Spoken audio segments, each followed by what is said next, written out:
Pak Narko memandang ke jaminan keamanan kedaulatan negeri kita ini ya. Orang yang kita tuduhkan itu tidak datang ke pengadilan, semua dipanggil baik Aguan ataupun Jokowi ke pengadilan. Saya silakan Pak. Wah, sulit ini jawabnya nih Pak Musai. Tapi yang jelas kondisi negara kesatuan Republik Indonesia ini 10 tahun dipimpin oleh Jokowi merosot habis. Kita bandingkan sebelumnya waktu dipimpin SBY. Dipimpin SBY. Yang jelas kalau dibandingkan dengan itu aja lah, 2 periode dipimpin SBY.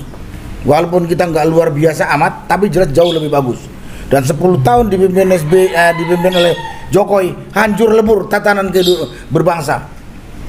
Hancur lebur. Kehidupan bernegara hancur, penegakan hukum hancur, ekonomi bubar. Siapa yang lagi mengatakan ada peningkatan di era ini, di era Jokowi? Ada apa? NGO asing yang namanya OCCRP itu mengatakan presiden terkorup nomor 2 dan terlibat tindakan kriminal. Dia finalis nomor 2 atau nomor 3 di dunia ini.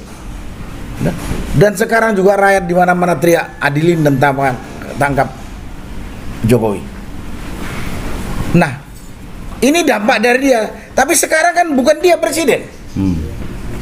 Sekarang kan pemimpin tertinggi, pemegang otoritas, pemegang kekuatan negara ini ada di tangan Prabowo. Jadi kalau Prabowo nggak bisa menegakkan tuntutan rakyat loh mengadilin Jokowi ini dan bahkan melindungi, sebaiknya Prabowo turun kalau punya harga diri. Risiko, apalah risikonya dilawan Jokowi atau dia mati, itu namanya risiko pemimpin kok. Tapi gagah, bukan pemimpin cemen gitu.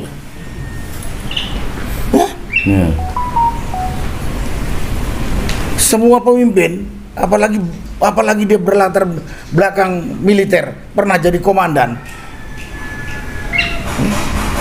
Risikonya itu kalau memimpin pasukan itu mati untuk negara dan bangsa. Sekarang juga jadi pemimpin nasional sebagai presiden, dia pasti ngadepin banyak musuh yang mungkin akan mencelakakan dia. Ya itu harus dia siap hadapi. Kalau dia lengah, dia kalah, mati. Tapi jangan didiamkan. Kalau nggak berani mundur. Jangan korbankan negara Indonesia yang penduduknya hampir 300 juta ini hancur lebur, dipimpin dengan cara-cara yang nggak jelas. Ya, cara nggak jelas. Saya tahu punya titik-titik lemah atau punya segala macam lah, mungkin Prabowo dihadapkan dengan Jokowi. Ya, semua orang punya kelemahan, semua orang punya kesalahan. Tapi yang jelas sekarang dia sudah de facto de jure presiden, pemegang otoritas tertinggi terhadap hukum, pemegang otoritas untuk menggerakkan semua kekuatan dimiliki negara, menghadapi musuh negara. Jangan diam aja. Kalau diam saja dia bagian. Dan gak usah ngomong lah pada rakyat, ini strategi, tunggulah waktu, Saya dengar udah jutaan kali dari Prabowo, dari pengikutnya Prabowo, jutaan kali saya dengar, ini strategi, tunggu 100 hari, tunggu 6 bulan, tunggu 1 tahun, tahu-tahu 5 tahun. Enggak ada lah itu bagian dari gerakan menipu rakyat. Gerakan supaya onani. sabar. Gerakan onani. Ya, gerakan mau dibilang gerakan onani juga boleh. Strategi kok diucapkan. Sedangkan musuh dari depan mata. Ya, para koruptor di depan mata. Pejabat pengkhianat di depan mata. Nggak perlu pakai hari kok, berjam udah tahu orang itu. Kenapa didiamkan? Ya itu strategi. Perlahan-lahan. Lama-lama kita dimakan sama para bajingan dan para pengkhianat itu gitu. Risiko. Semua ada risiko.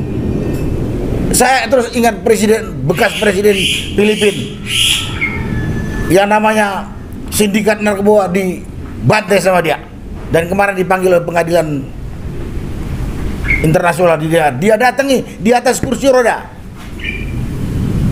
Dan dia katakan kepada hakim itu, berapa banyak yang saya bunuh dan berapa banyak yang dibunuh sama Amerika di Irak, dibandingkan tindakan dia menegakkan hukum dengan tegas. Dan diam itu hakim. Dan negara yang tadinya menghujat dia jadi mendukung dia. Dia berani bertanggung jawab. Tapi adillah pengadilan. Maksudnya kan dia bilang gitu. Sekarang beraninya ini gini. Ini malah rakyat dari Sabang sampai Merauke tangkap adil Jokowi, Prabowo teriak hidup Jokowi. Itu menyakitkan hati bener itu. Itu strategi. Strategi orang nggak tahu lah kalau kata Pak Ismet itu strategi apa itu kan? Orang dari Sabang sampai Merauke nuntut tangkap adil Jokowi. Dia bilang hidup Jokowi. Ini menyakitkan rakyat ini. Bahkan dunia udah mengatakan Jokowi itu bajingan kok. Hidup Jokowi gitu. Menyakitkan hati. Nah sekarang begini dengan kasus PIK 2, masa dia nggak tahu bagaimana penindasan dilakukan oleh Aguan? Memang dalam RPJMN udah nggak ada itu 4 titik itu. PIK 2 PSN, BSD, Rempang dengan apa? Surabaya. Nah, kalau itu tidak ada berarti itu sudah bukan PSN, berarti itu proyek swasta murni. Karena itulah pada kesempatan ini rakyat harus tahu, sudah nggak usah pikir-pikir, dengan tidak ada dalam RPJMN 2024 sampai 2029 itu proyek swasta murni punya Aguan. Ya kalau Aguan tidak menegakkan prinsip-prinsip berbisnis yang terbuka, lawan. Yang jelas sudah bukan PSN. Berarti rakyat harus tahu dan tidak mau ditakut-takutin sama Aguan dan para pengkhianat. Kalau dia mau pembangunan, tapi berjalan sesuai dengan prinsip bisnis yang benar. Jual beli itu harus kesepakatan dua pihak. Jadi nggak boleh dia takut-takut lagi. Udah ada ini pegang. Sudah bukan proyek strategis. Ini kan memang rakyat Indonesia ini diciptakan miskin, bodoh. Jadi timbulnya penakut. Haknya dirampas pun sabar katanya. Sama juga dengan kita. Kapan Prabowo mau menindak para bajingan pengkhianat negara yang udah terlihat di depan matanya? Sabar katanya. Saya terus ingat, ini seorang ustadz yang ngomong dan kebetulan orang Cina, Felix Xiao. Kalau ada kejoliman di depan mata, kita sabar, itu namanya tolol. Itu yang ngomong seorang kiai itu, seorang ustadz. Kita sabar, tapi kalau ada kejoliman, kebiadaban di depan mata kita sabar, itu kita namanya orang bodoh atau tolol. Nah, mudah-mudahan saya ngomong ini rakyat bangunlah. Saya katakan tadi, apapun yang terjadi terhadap diri kita untuk mempertahankan hak kita, kalau sampai kita mati, kita syahid, masuk surga. Amin. Daripada di dunia hina oleh manusia-manusia busuk ini kita diinjak-injak gitu. Nah ini yang perlu saya sampaikan. Saya cuma ingat itu.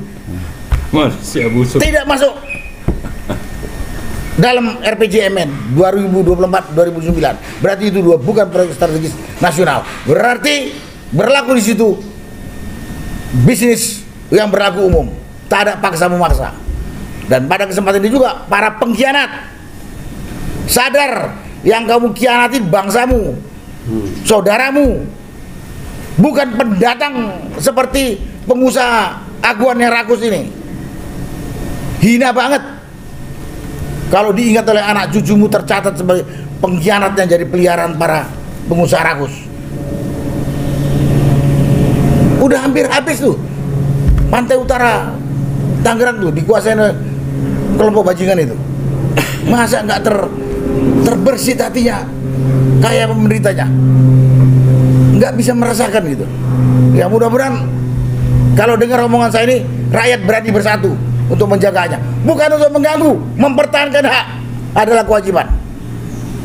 Dan khusus kepada Presiden Prabowo, Bapak kalau memang nggak mampu, nggak berani, takut ngadepin Aguan atau nggak berani ngadepin para pengkhianat itu, serahkan serahkan kepada yang berani. Dan gerakan-gerakan ketidakpuasan terhadap kepemimpinan Bapak sudah mulai terlihat.